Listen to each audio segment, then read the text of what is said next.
I'm laughing already. So am I looking forward to Sidebar stories. Because this is one, I'm going to start with one of my favorite stories, I think, ever that has come out of the Winter Wow. Games. Whoa. Guys, I know. It happened in Pyeongchang. Let's start there. Okay. A lot of people talking about this first story online. Do you guys recognize the name Elizabeth Swaney? No. You may after this. She is a competitor. She is an Olympian. She's an American competing for Hungary. You know, we talked about people competing for other nations. Her grandparents are from Hungary. Now, she is considered the worst Olympian ever. Oh, no. She was competing in the halfpipe, the skier halfpipe. So we're going to show you a couple stills of her form. She basically, that doesn't look too bad, but basically, she just skis. Like if you, She just goes up and down. So she Up and didn't down. make it over the lip. No, that was the biggest dare she got. She didn't do any tricks. No tricks. Yeah, no air, really. That was about it. Yeah. And she has a smile on her face the Oh, my entire word. time. It was remarkable to watch. Some of the reaction tweets were this. Let's roll through. I like how there were highlights at the end in case anyone missed her stunning tricks. They did a little replay. Elizabeth Swaney is my hero. I'm going to use this loophole in 2022 to be the first Hawaiian to ski in the Winter Olympics. Yes, I will pizza. Yes, I will do it in jeans. I will probably crash. I will become an Olympic legend. Let me explain how she got there. Yeah.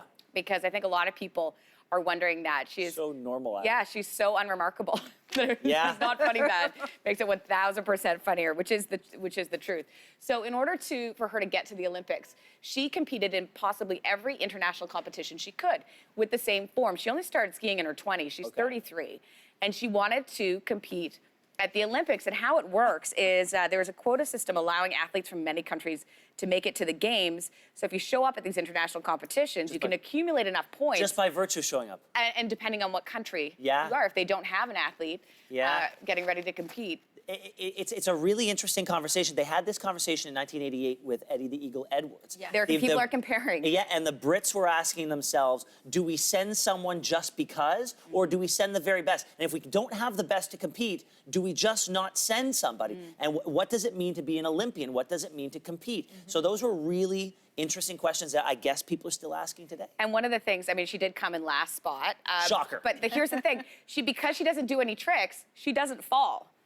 You know what I mean? So it's another sort of, it's the other side of the coin, too, because the difficulty And is how are not there, but- Hungarians? I'd love to know how Hungarians are reacting to her, because I would guess. I would be mad that we had sent somebody who couldn't See, do I the think sport. I think that's as fair a reaction as somebody saying, "I'm so proud she is the embodiment of the Olympic spirit." Someone would say that, and someone saying the exact same thing would say the opposite. I'm going to skip ahead to our last story for those in the control room downstairs. We're going to save, we have a Sally Field story that I'm going to save until tomorrow because I want to give it a good explanation. This is really cool. Heading to Pyeongchang, all because of a tweet. I'm talking about the Arkells, a great Canadian band from Hamilton, Ontario. So this is how it all started. So apparently they've been playing the Arkell song. Well, let's take a listen to it. It's Knocking at the Door. Okay, so this is the song. I heard my brother say, all aboard. They've been sort of using this as an anthem for the athletes, celebrating their wins. So the Arkells responded on Twitter saying this: we need to go to Korea and play this for our Canadian Olympians. And then they tagged Team Canada and Air Canada. Well, guess what happened? They're going. They are going. Yes! Air Canada. I think we can make this happen. What do you think? Bonnie Day? That's an awesome. Oh, that's great. Yeah, so they're going to be, they're going for 4 days only, the 16-hour flight or whatever it is, which is pretty awesome. That's and fantastic. Tessa Virtue also is like, yes, this is beyond exciting. Our Kells have been the soundtrack to my Olympic experience thus far. It's going to be such a thrill to see them live. They're working out the details right now, but hopefully they'll be able to play it live. I'm hoping in Canada House. That's great. And I'm hoping during the show at some point. I like that. We're going to see everybody rock out in the background. And an airline getting love on social media. There you go. Shocker. I followed the Arkells on Twitter, and their response to Air Canada was something along the lines of, "Are you serious?" Yeah, no, they were just as surprised as anybody else. They were like, That's wait, great. what? Because this is so much fun. And to be involved in that Olympic spirit, too, very cool. To be continued. Thank you so much. Yeah.